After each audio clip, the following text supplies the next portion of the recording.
야담 도깨비를 찾아주신 여러분 감사합니다. 오늘도 재밌는 이야기로 여러분을 즐겁게 해드리겠습니다. 그 전에 좋아요와 구독 버튼 꼭 부탁드립니다. 그럼 시작할게요. 제발 한 줌만이라도 부탁드립니다. 찬바람이 뼛속까지 파고드는 늦가을, 황량한 산기슭 황무지한 가운데 무릎을 꿇은 이는 다름 아닌 남원 박대감댁 안주인이었습니다.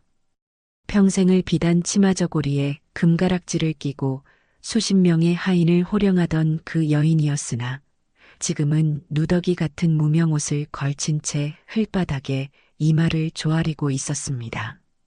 그녀가 애걸하는 상대는 누구였을까요?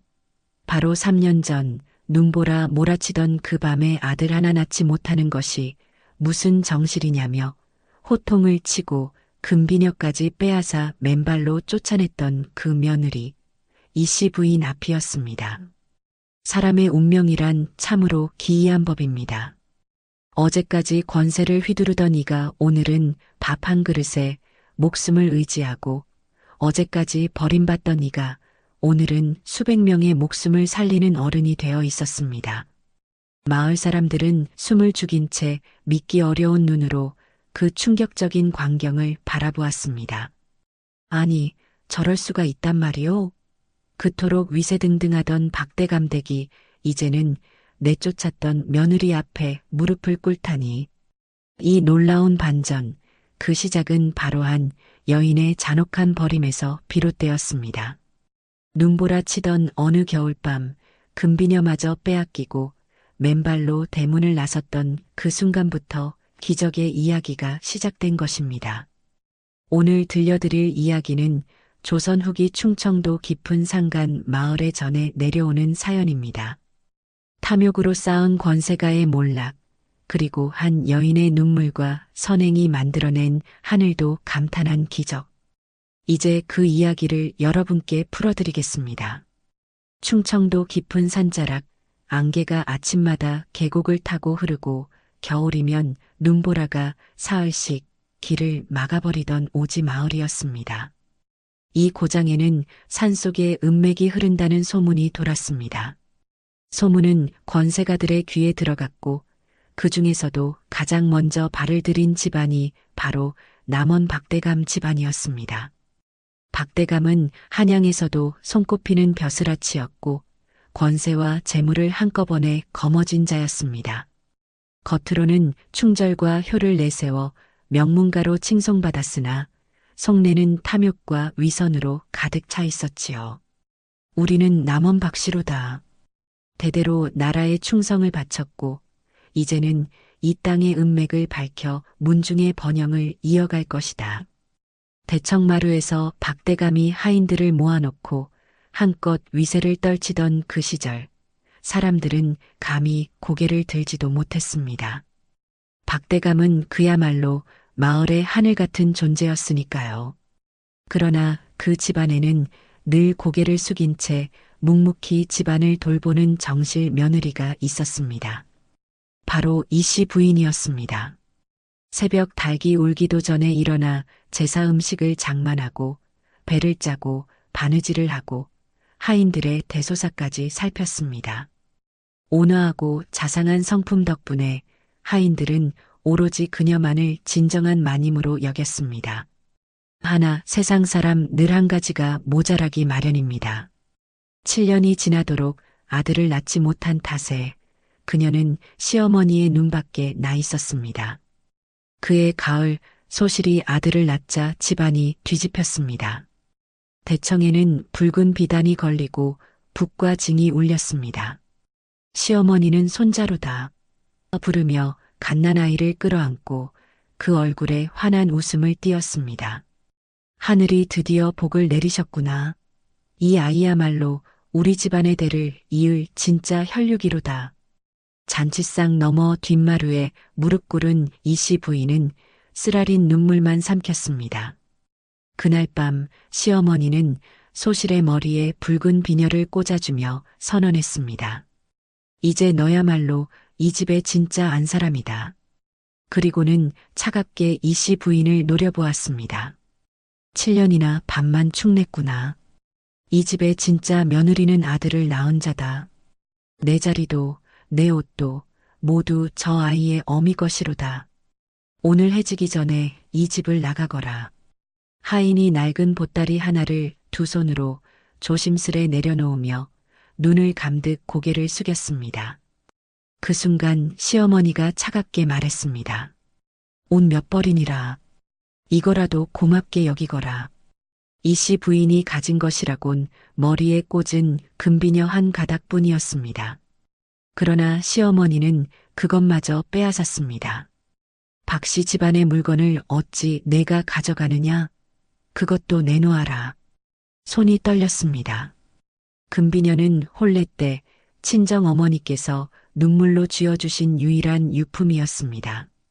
하나 시어머니의 눈빛은 차가웠고 이 씨 부인은 떨리는 손으로 비녀를 뽑아내밀었습니다. 눈보라가 몰아치는 대문을 맨발로 나서는 순간 마당 가득한 하인들의 눈물이 쏟아졌습니다. 마님, 어찌 저희 아래 것들까지 살뜰히 돌보아 주시던 분을 이렇게 내치시나이까? 병든 우리 아이에게 약을 지어주신 분이셨는데 세상에 이런 일이. 하나 그 누구도 감히 붙잡을 수는 없었습니다.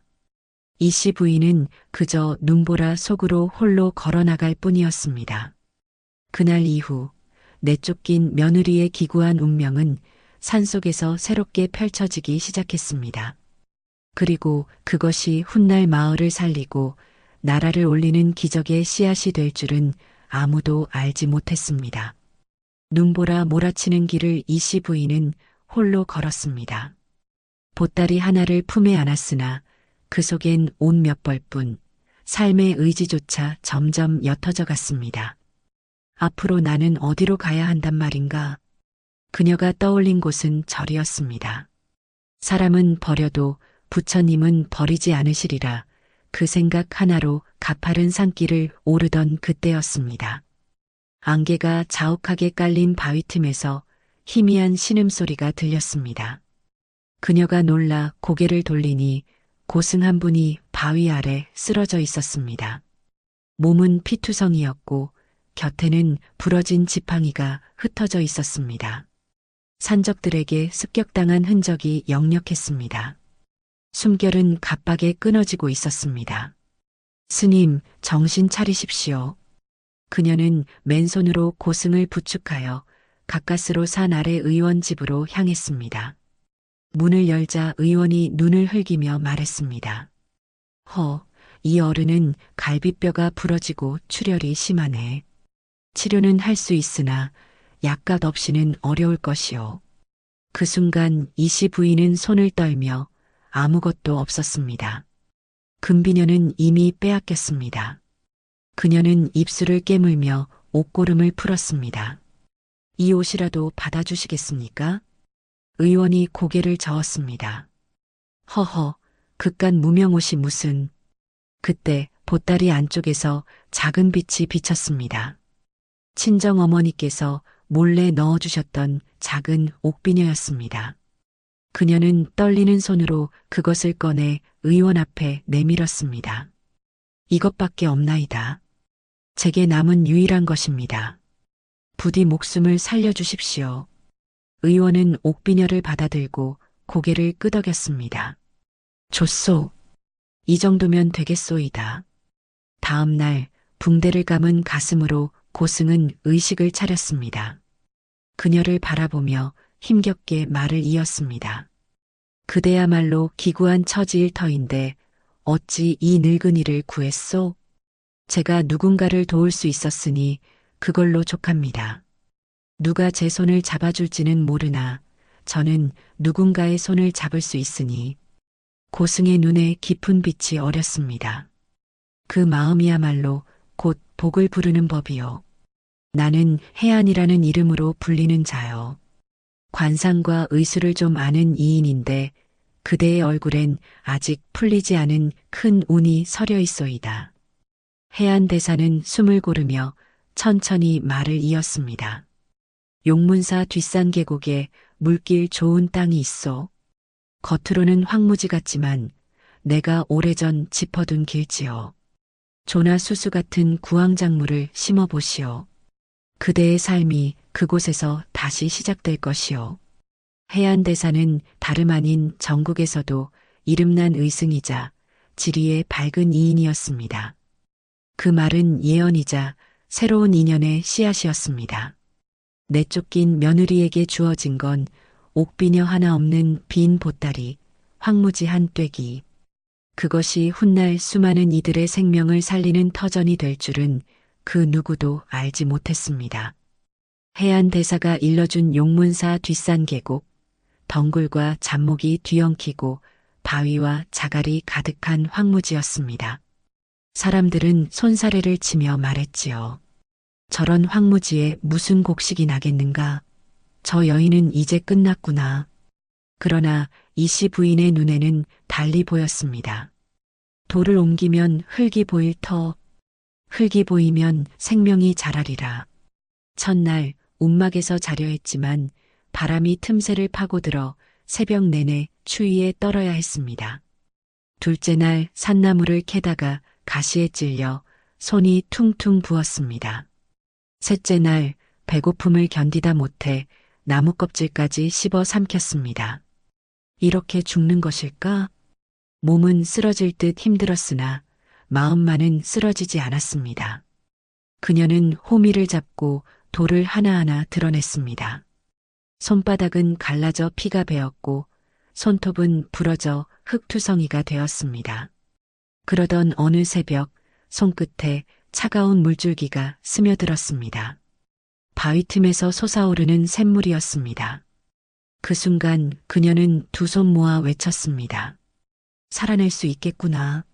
이 물이 나를 그리고 누군가를 살리겠구나. 며칠 뒤 흙 사이로 여린 싹 하나가 고개를 들었습니다. 그녀는 두 손으로 싹을 감싸 안고 눈물을 흘렸습니다.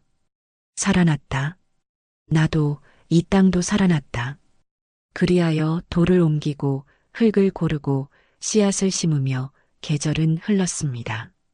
한 해, 두 해, 세 해. 이 씨 부인의 밭에는 수수가 줄을 맞춰 서고 조가 알을 틔우며 콩꽃이 하얗게 흩날렸습니다. 그러나 하늘은 또다시 그녀를 시험했습니다. 먼저 2년 흉년이 닥쳤습니다. 들판은 쩍쩍 갈라지고 우물은 바닥을 드러냈습니다. 논밭은 메말라 굶어 죽는 백성들의 울음소리가 곳곳에서 들려왔습니다. 아이가 굶어 죽었소. 남편이 목숨을 끊었소. 뒤이어 역병이 덮쳤습니다. 열병이 마을을 휩쓸어 집집마다 신음소리가 끊이지 않았습니다. 백성들은 절망의 눈물로 하늘을 향해 울부짖었습니다. 하늘이시여, 어찌 우리를 이렇게 버리시나이까? 그 와중에도 단 한 곳만은 푸르름을 간직했습니다. 이 씨 부인이 일군 산골 황무지였습니다. 이곳은 아침이면 안개가 내려앉아 이슬을 남겼고 바위 틈 샘물이 흘러내려 밭을 적셨습니다. 조가 알차게 여물고 수수는 풍성이 익었습니다. 콩꽃은 눈처럼 하얗게 산기슭을 덮었습니다. 사람들은 혀를 내둘렀습니다. 진정 하늘이 돕는 땅이로다. 저 여인의 땅만이 살아있구나. 한편 같은 시각 박대감댁은 여전히 흥청망청 잔치를 벌였습니다. 창고에는 곡식 가마니와 은괴가 가득 쌓였고 상에는 산의 진미가 차려졌습니다. 소실은 금실로 수놓은 치마를 입고 웃음을 터뜨렸고 시어머니는 은수저를 들고 흡족해 했습니다. 올해도 소작류를 다 받아냈구나. 은광에서도 더 캤지 않느냐? 이 아이 덕에 우리 집안대 끊길 염려도 없구나. 굶어 죽는 백성들이 넘쳐나는 세상에서 그들의 웃음은 더욱 서늘했습니다. 이렇듯 세상은 두 갈래로 갈라지고 있었습니다. 탐욕으로 골마가는 박대감댁, 눈물로 황무지를 이르며 생명을 살려내는 이씨 부인. 그 대조가 점점 더 뚜렷해지면서 이야기는 드디어 다음 장면으로 이어지게 됩니다. 2년 흉년과 역병으로 마을은 폐허가 되었습니다. 사람들은 굶어 쓰러지고 아이들은 힘없이 울며 집집마다 곳간은 텅 비었습니다. 그런데 그때 소문이 돌기 시작했습니다. 산골 황무지에서 곡식이 자란다더라. 하늘이 내린 땅이라네. 굶주린 사람들은 희망 하나 붙잡고 산을 향했습니다. 해진 옷차림, 상처투성이 얼굴의 사내가 먼저 찾아왔습니다. 그는 박대감댁 은광에서 도망친 노비였습니다. 마님 살려주시옵소서. 더는 곡괭이를 휘두를 힘조차 남지 않았나이다. 뒤이어 과부와 어린아이들이 하나 둘 모여들었습니다. 밥 한 술만이라도 아이만은 살려주십시오. 움막 앞에 줄지어 선 사람들을 바라보며 이씨 부인은 깊은 고민에 빠졌습니다. 나 하나 살기도 벅찬 이 땅에서 이 많은 이들을 감당할 수 있을까? 곡식을 나누면 나도 굶어 죽을지 모른다. 그러나 아이의 눈망울이 그녀를 멈추게 했습니다. 솥에서 피어오르는 조밥 냄새를 맡으며 어린아이가 마른 입술을 하찼습니다. 그녀는 밥을 퍼 아이 앞에 내밀며 말했습니다. 밥은 나누어야 줄지 않습니다. 함께라면 길이 있으리라 믿습니다. 그날 이후 하나 둘 사람들이 힘을 보태기 시작했습니다. 먼저 박대감 은광에서 도망쳐온 사내가 찾아와 낡은 괭이를 들고 말했습니다. 소인이 쇠를 다루던 자이옵니다. 이 농기구들을 모두 고쳐드리겠나이다. 그의 손끝에서 녹슨 괭이와 호미가 다시 살아났습니다. 뒤이어 홀몸이 된 과부가 아이 손을 잡고 나타나 눈물을 글썽였습니다. 마님께서 제 아이 목숨을 살려주셨으니 저도 무엇이든 하겠나이다. 소녀는 약초를 좀 볼 줄 아나이다. 그녀의 손길 덕분에 사람들은 병을 이겨낼 수 있었습니다. 어느 날 기력이 쇠한 노인이 찾아와 조심스레 말했습니다. 소인이 젊은 시절 훈장을 했었소이다. 이 아이들에게 글을 가르치게 허락해 주시옵소서. 그리하여 움막에 작은 글방이 열렸고 아이들의 책 읽는 소리가 산골짜기에 울려 퍼졌습니다. 밭은 곡식으로 아이들은 글로 자라났습니다. 이렇게 모여든 손길은 끊이지 않았습니다. 그 소문은 절집까지 흘러들어갔습니다. 해안 대사의 부탁을 전해들은 용문사 스님들이 직접 찾아와 나무를 날라주며 움막을 집으로 바꾸어 주었습니다. 작은 움막은 온전한 집이 되었고 집들은 모여 마을이 되었습니다. 그 무렵 열병에 시달리던 아이가 죽음의 문턱에 다다랐으나 이씨 부인과 약초하는 과부의 도움으로 기적처럼 살아났습니다. 사람들은 눈물로 환호했고 산골짜기에는 새로운 생명의 숨결이 퍼져갔습니다. 한편 남원 박대감댁은 여전히 탐욕에 눈이 멀어 있었습니다. 은광에서는 아이와 노인까지 쇠곡괭이를 쥐고 돌을 캐고 있었습니다. 어두운 갱도 속 삐걱이는 나무 발판과 떨어지는 돌무더기. 아이가 곡괭이를 떨어뜨리며 울부짖었습니다. 아바마마, 소자는 너무 힘들사옵니다. 더는 못하겠나이다. 그러나 아버지는 피눈물을 삼키며 아이를 부축했고 갱도 위에서는 관리들이 채찍을 휘두르며 소리쳤습니다. 더 캐어라. 은맥을 못 찾으면 목숨도 없다. 백성들의 피와 땀이 흘러내리는 동안 박대감댁의 창고에는 은괴가 산더미처럼 쌓여갔습니다. 원성은 하늘을 찔렀습니다. 저것들이 사람이냐? 짐승이로다. 남원 박씨 집안은 백성을 죽여 은을 캐는구나. 조정에도 그 소문이 들어갔습니다. 임금께서는 백성의 원통함을 밝히시고자 은밀히 선해청 감찰관을 파견하셨습니다. 감찰관 정나리는 변복한 채 장터를 돌며 백성들의 울분을 들었습니다.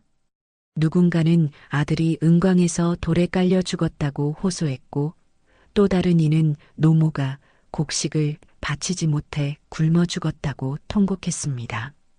그 참담한 사연들이 이어질수록 정나리의 눈빛은 점점 매서워졌습니다. 반드시 진실을 밝혀야겠다. 밤이 깊자 정나리는 몰래 박대감 댁에 잠입했습니다. 장부 더미를 뒤지자 거기에는 소작인의 이름, 걷어들인 곡식과 세금, 그리고 몰래 빼돌린 은괴의 양이 빼곡히 적혀 있었습니다. 이토록 백성을 짓밟아 왔다니 용서할 수 없도다. 그 길로 정나리는 산골 마을을 찾았습니다. 어두운 산길을 올라 마을 어귀에 다다르자 눈앞에 펼쳐진 광경은 믿기 어려웠습니다. 푸른 조밭, 하얀 콩꽃, 노인들이 장작을 패고 과부들이 밥을 짓고 아이들이 글을 읽으며 웃고 있었습니다. 그 중심에 앞치마를 두른 여인이 조밥을 나누어 주고 있었습니다. 바로 이씨 부인이었습니다. 정나리의 눈빛이 흔들렸습니다. 흉년과 역병 속에 이런 풍경이 존재하다니 이곳이야말로 하늘이 내린 곳이로구나. 옆에 있던 노비가 고개를 숙이며 말했습니다. 날이 저분이 아니었다면 우리는 진작에 다 죽었을 것이옵니다. 밥 한 술로 시작해 이제는 우리 모두를 살리셨나이다. 이분이야말로 산골의 어머니이시옵니다.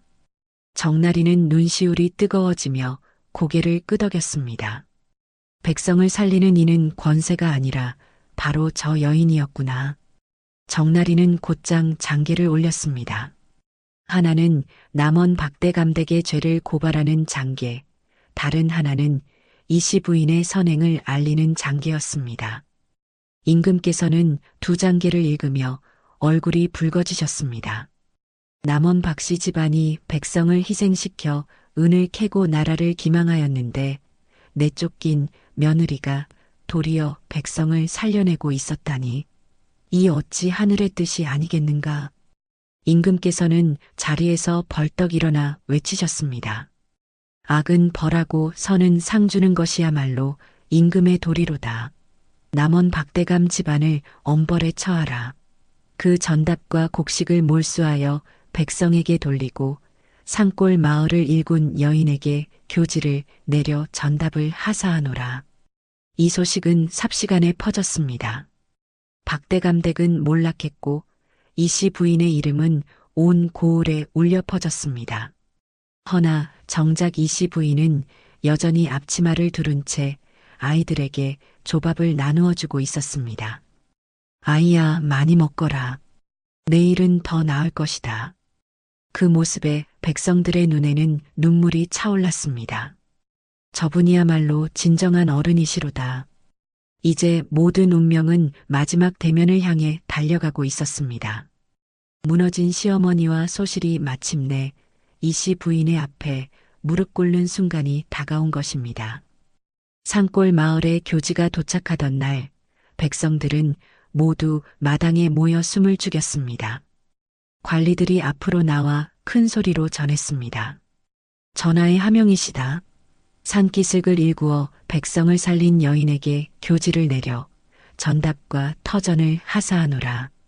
순간 마당은 환호로 뒤덮였습니다.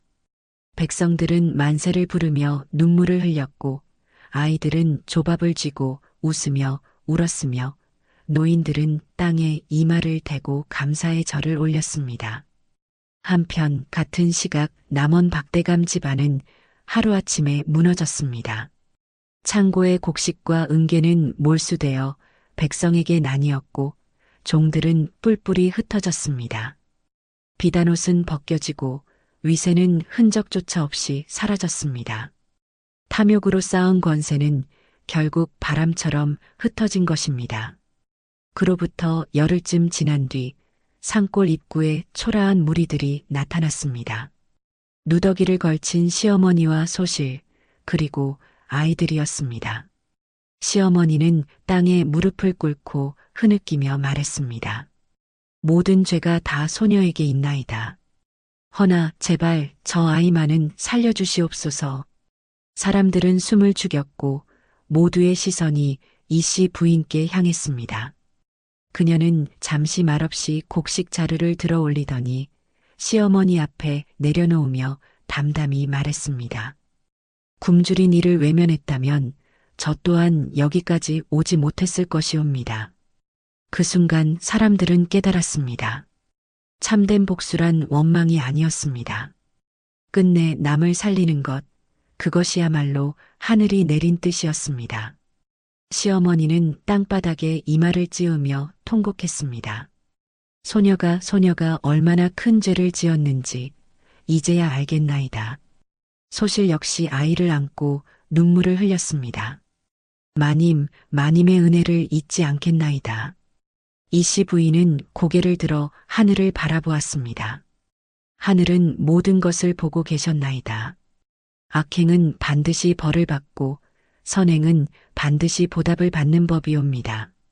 마을 사람들은 서로를 껴안고 눈물을 흘렸습니다. 권세는 허망했으나 나눔은 세상을 살렸습니다. 안개 가득한 산기슭 아래 웃음소리가 울려 퍼지고 콩꽃은 바람에 하얗게 흔들렸습니다. 훗날 사람들은 이 일을 두고 오래도록 전했습니다. 악행은 반드시 벌을 받고 선행은 반드시 보답을 받는다. 여러분도 기억하십시오. 오늘 내가 베푼 작은 선행이 언젠가 내 삶을 바꾸어줄 기적이 될지도 모릅니다. 그것이야말로 세상을 움직이는 하늘의 뜻입니다. 세월이 흘러 산골 마을은 이제 온 고을에서 가장 풍요로운 곳이 되었습니다. 계단식 밭에는 조와 수수와 콩이 풍성히 자랐고 샘물은 사계절 마르지 않고 흘렀습니다. 이씨 부인은 하사받은 전답을 모두 백성들에게 나누어 주었습니다. 이 땅은 본디 여러분의 손으로 일군 것이옵니다. 여러분이 주인이 되십시오. 사람들은 감격하여 눈물을 흘렸습니다. 마님, 어찌 이런 은혜를. 은혜가 아니옵니다. 함께 살아가는 것이 곧 하늘의 뜻이옵니다. 그해 가을, 풍년이 들었습니다. 곳간마다 곡식이 가득 차고 집집마다 웃음소리가 흘러나왔습니다. 마을에는 새로운 글방도 세워졌고 아이들의 책 읽는 소리가 끊이지 않았습니다. 어느 날 해안 대사가 지팡이를 짚고 마을을 찾아왔습니다. 완쾌한 몸으로 환한 미소를 띠고 계셨습니다. 그대가 이토록 큰 일을 이루었구나. 내 예언이 틀리지 않았소이다. 이씨 부인은 공손히 절을 올렸습니다. 스님의 은혜가 아니었다면 소녀는 이곳에 오지도 못했을 것이옵니다. 아니요. 그대의 마음이 길을 만든 것이요. 나는 다만 그 씨앗을 보았을 뿐이로다. 해안 대사는 마을을 둘러보며 고개를 끄덕였습니다. 이곳은 이제 영원히 백성들의 터전이 될 것이요. 그대의 덕이 뿌리 내렸으니 천년이 가도 이 마을은 번성하리라. 그날 밤 마을 사람들은 모두 모여 감사의 잔치를 열었습니다. 조밥과 수수떡, 콩나물이 차려진 소박한 상이었으나 그 어떤 진귀한 음식보다 귀했습니다. 아이들은 웃으며 뛰어놀았고 노인들은 눈물로 서로의 손을 잡았습니다. 한때 은광에서 고통받던 사내는 이제 씩씩한 농부가 되어 밭을 일궜고 과부는 약초를 캐며 마을 사람들의 병을 돌보았습니다. 이씨 부인은 그 모습을 바라보며 조용히 미소 지었습니다. 이것이 진정한 복이로구나. 함께 살아가는 것, 그것이야말로. 그때 멀리서 말발굽 소리가 들려왔습니다. 정나리가 다시 찾아온 것입니다. 마님, 조정에서 또 다른 명이 내려왔나이다. 사람들은 놀라 모여들었고 정나리는 교지를 펼쳐 읽었습니다. 백성을 살린 이씨 부인에게 정려문을 내리노라. 그 덕행을 영원히 기리도록 하라. 마을은 다시 한번 환호성으로 가득 찼습니다. 정려문, 그것은 나라에서 내리는 최고의 영이었습니다. 그러나 이씨 부인은 담담히 고개를 저었습니다. 소녀는 다만 살아가기 위해 한 일일 뿐이옵니다. 정려문보다 더 소중한 것은 이 사람들의 웃음이옵니다. 정나리는 깊이 감동하여 절을 올렸습니다. 마님이야말로 진정한 성인이시옵니다. 그날 밤 이씨 부인은 홀로 산기슭에 올랐습니다. 달빛이 계단식 밭을 비추고 콩꽃이 하얗게 흔들렸습니다. 그녀는 3년 전 눈보라 치던 그 밤을 떠올렸습니다. 금비녀를 빼앗기고 맨발로 쫓겨나던 그 순간, 세상이 끝난 줄 알았던 그때 하늘은 새로운 길을 열어주셨습니다. 원망했던 적도 있었나이다. 하나 이제는 알겠나이다. 그 고통이 있었기에 이 기쁨이 있음을. 바람이 불어와 그녀의 머리카락을 흔들었습니다. 이제 그녀의 머리에는 금비녀도 옥비녀도 없었습니다.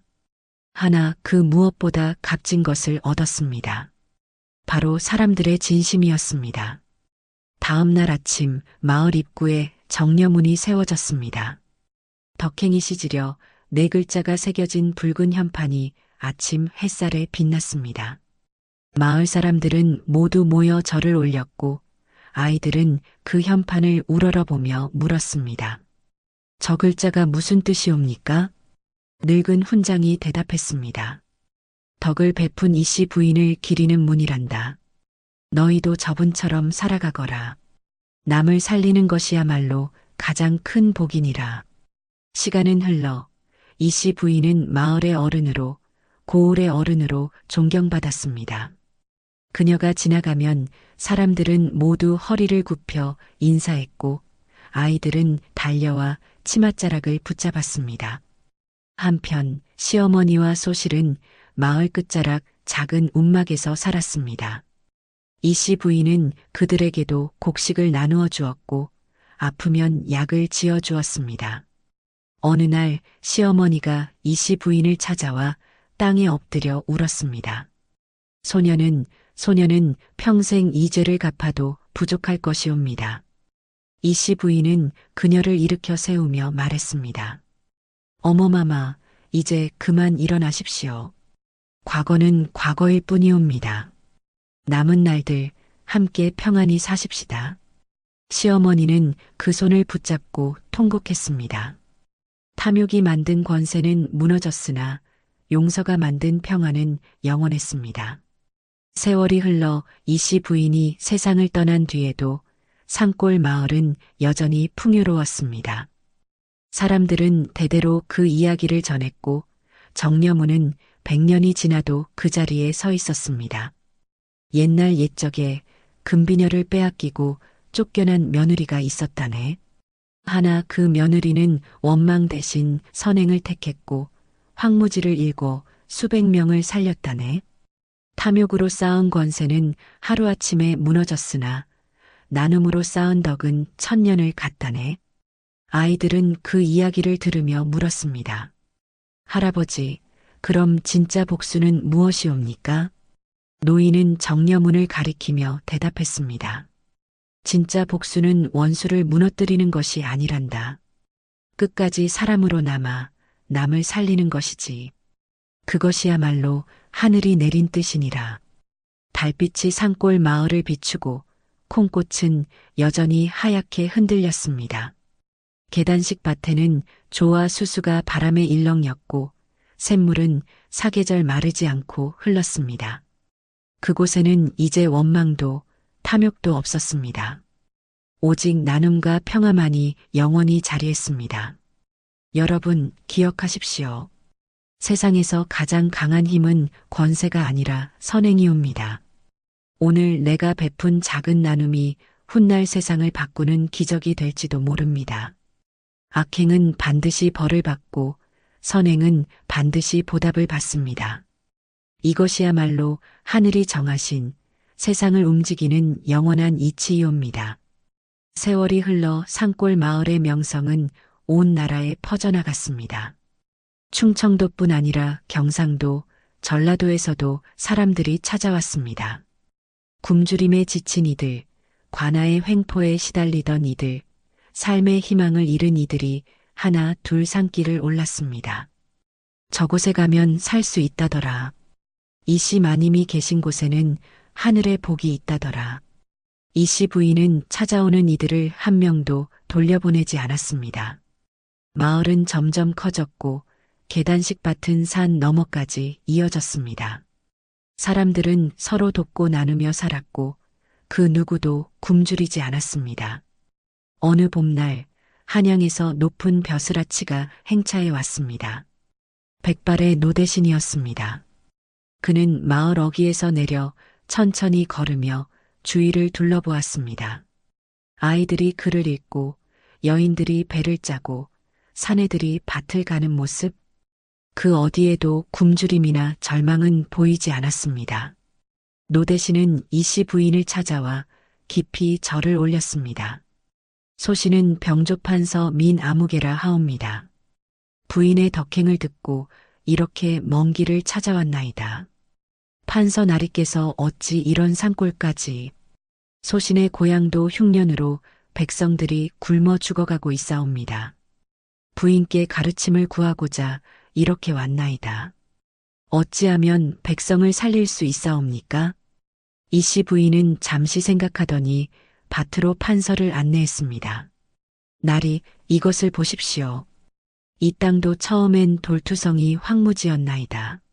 하나 사람들이 함께 돌을 옮기고 흙을 나르며 일구었더니 이제는 이렇게 풍요로운 밭이 되었나이다. 그러하오나 백성들에게 힘이 없사옵니다. 어찌 시작할 수 있겠나이까? 날이 백성에게 필요한 것은 곡식 한 줌이 아니옵니다. 희망 한 줌이옵니다. 나리께서 먼저 그들과 함께 땅을 파시고 함께 땀을 흘리시고 함께 밥을 드십시오. 그러면 백성들도 힘을 낼 것이옵니다. 판서는 그 말에 깊이 감동하여 눈물을 글썽였습니다. 소신이 평생 글만 읽고 벼슬만 했는데 오늘에야 진정한 목민의 도를 배우는구려. 그는 마을에 며칠을 머물며 백성들과 함께 밭을 일궜고 함께 밥을 먹었습니다. 그리고 한양으로 돌아가 임금께 아뢰었습니다.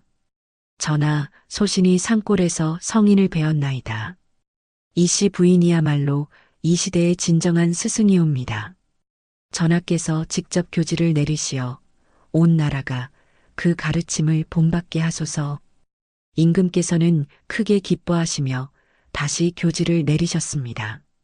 이씨 부인의 덕행을 본받아 각 고을마다 황무지를 개간하고 백성을 구휼하라. 탐욕스러운 관리는 엄벌하고 백성을 살리는 이에게는 상을 내리라. 이 교지가 전국에 퍼지자 곳곳에서 변화가 일어났습니다. 관리들은 창고를 열어 곡식을 나누고 양반들은 황무지를 개간하기 시작했습니다. 백성들은 서로 돕고 함께 일하며 굶주림에서 벗어났습니다. 한편 남원 박대감댁의 몰락은 온 나라에 경종을 울렸습니다. 권세를 믿고 백성을 착취하던 양반들은 두려움에 떨었고 탐욕을 버리고 선행을 베풀기 시작했습니다. 박씨 집안을 보았는가? 하루아침에 몰락했지 않은가? 우리도 조심해야 하네. 이제는 백성을 살려야 집안도 산다네. 이씨 부인을 보게나. 아무것도 없었던 분이 이제는 온 나라의 어른이 되지 않았는가. 그해 가을 전국에서 풍년이 들었습니다. 사람들은 이씨 부인의 덕분이라며 감사의 제를 올렸습니다. 산골 마을에는 전국에서 사람들이 찾아와 가르침을 구했고 이씨 부인은 한 명 한 명 정성껏 맞이했습니다. 어느 날 저녁 해안대사가 다시 찾아왔습니다. 이제 그의 수염은 더욱 희어졌고 얼굴에는 깊은 주름이 패여 있었습니다. 그대를 마지막으로 보러 왔소이다. 이제 소승은 입적할 때가 되었소. 이씨 부인은 놀라 대사의 손을 붙잡았습니다. 스님, 아니되옵니다. 스님께서 안 계시면. 아니요. 그대가 있지 않소. 그대야말로 이제 이 땅의 빛이요. 소승은 다만 씨앗을 보았을 뿐 그대가 꽃을 피웠소. 대사는 마을을 천천히 둘러보며 미소 지었습니다. 이곳은 영원할 것이요. 그대의 마음이 뿌리 내렸으니 천년 만년 이 덕이 전해지리라. 그날 밤 해안대사는 용문사로 돌아가 조용히 입적했습니다. 마을 사람들은 모두 모여 대사를 위한 제를 올렸고 산 전체가 슬픔으로 가득했습니다. 이씨 부인은 해안 대사의 뜻을 받들어 더욱 정진했습니다. 그녀는 마을에 학당을 세우고 아이들에게 글뿐 아니라 마음을 가르쳤습니다. 아이들아, 글을 배우는 것도 중요하지만 더 중요한 것은 사람의 마음을 배우는 것이니라. 어려운 일을 보면 외면하지 말고 굶주린 일을 보면 나누어라. 그것이야말로 하늘이 기뻐하시는 일이니라. 아이들은 그 가르침을 가슴에 새겼고 자라서도 잊지 않았습니다. 그들은 각자 고향으로 돌아가 마을을 일궜고 또 다른 이들을 도왔습니다. 이씨 부인의 가르침은 이렇게 온 나라로 퍼져나갔습니다. 세월이 더 흘러 이씨 부인도 나이가 들었습니다. 머리는 백발이 되었고 허리는 구부정해졌습니다. 하나 그녀의 눈빛만은 여전히 맑고 따뜻했습니다. 어느 겨울날 시어머니가 세상을 떠났습니다. 임종자리에서 그녀는 이씨 부인의 손을 꼭 잡고 울었습니다. 며느리야, 용서해다오. 소녀가 너무나 큰 죄를 지었구나. 어머마마, 이제 편히 가십시오. 모든 것이 다 지나갔나이다. 내가 있어. 소녀도 구원받았구나. 고맙다. 정말 고맙다. 시어머니는 그렇게 눈을 감았습니다. 이씨 부인은 정성껏 장례를 치러주었고 마을 사람들도 모두 함께 슬퍼했습니다. 소실도 얼마 후 세상을 떠났습니다. 그녀는 죽기 전에 이씨 부인께 자신의 아들을 부탁했습니다. 마님, 이 아이를 부탁드리옵니다. 제대로 된 사람으로 키워주십시오. 염려 마시옵소서. 제 자식처럼 키우겠나이다.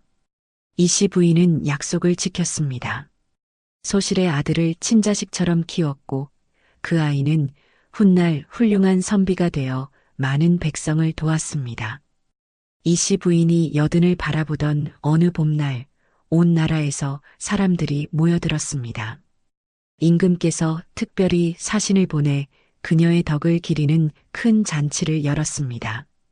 이씨 부인이야말로 이 시대의 성인이시다. 온 백성이 그 덕을 기리노라. 하나 정작 이씨 부인은 그 자리에 나오지 않았습니다. 그녀는 홀로 산기슭에 앉아 계단식 밭을 바라보고 있었습니다. 한 어린아이가 다가와 물었습니다. 할마마마, 어찌 잔치에 안 가시나이까? 이씨 부인은 아이를 쓰다듬으며 미소 지었습니다. 저것들이 진짜 잔치란다. 저 풍성한 밭, 저 웃는 사람들, 저 평화로운 마을. 이것이야말로 하늘이 내린 진짜 잔치니라. 그의 가을, 이씨 부인은 조용히 세상을 떠났습니다. 온 나라가 슬퍼했고 임금께서는 직접 애도의 글을 지으셨습니다. 덕으로 백성을 살리고 나눔으로 세상을 바꾼 성인이었도다. 그 이름을 영원히 기리노라. 장례는 성대하게 치러졌고 마을 사람들은 물론 전국에서 수많은 이들이 찾아와 눈물로 작별을 고했습니다. 그녀의 무덤은 산기슭 계단식 밭이 내려다 보이는 곳에 세워졌고 사계절 꽃이 피고 졌습니다. 그 후로도 마을은 천년을 이어졌습니다. 정려문은 세월이 지나도 그 자리에 서 있었고 사람들은 대대로 이야기를 전했습니다. 옛날 옛적에 금비녀를 빼앗기고 쫓겨난 며느리가 있었다네. 그 며느리는 원망 대신 용서를 택했고 황무지를 일궈 1000명을 살렸다네. 탐욕은 하루아침에 무너졌으나 선행은 1000년을 갔다네. 지금도 그곳에 가면 계단식 밭이 남아있고 샘물은 여전히 마르지 않고 흐릅니다. 정려문 앞에 서면 바람이 불어와 옛 이야기를 들려줍니다. 진정한 복수는 무엇인가? 원수를 무너뜨리는 것이 아니라 끝까지 사람으로 남아 남을 살리는 것이로다. 진정한 승리는 무엇인가? 권세를 얻는 것이 아니라 많은 이의 마음에 빛으로 남는 것이로다. 여러분, 이 이야기를 가슴에 새기십시오. 오늘 우리가 겪는 고통도 누군가를 미워하는 마음도 모두 지나갈 것입니다. 하나 우리가 베푼 선행만은 영원히 남아 세상을 밝힐 것입니다. 악행은 반드시 벌을 받고 선행은 반드시 보답을 받습니다. 이것이야말로 하늘이 정하신 세상을 움직이는 영원한 진리이옵니다. 오늘도 어디선가 누군가는 고통받고 있을 것입니다. 그들에게 손을 내밀어 주십시오. 그 작은 손길이 훗날 1000명을 살리는 기적이 될지 누가 알겠습니까? 이 씨 부인의 이야기는 끝났으나 그 가르침은 지금도 계속됩니다. 여러분의 마음속에서, 여러분의 손길에서 그 덕은 영원히 살아 숨쉬고 있습니다.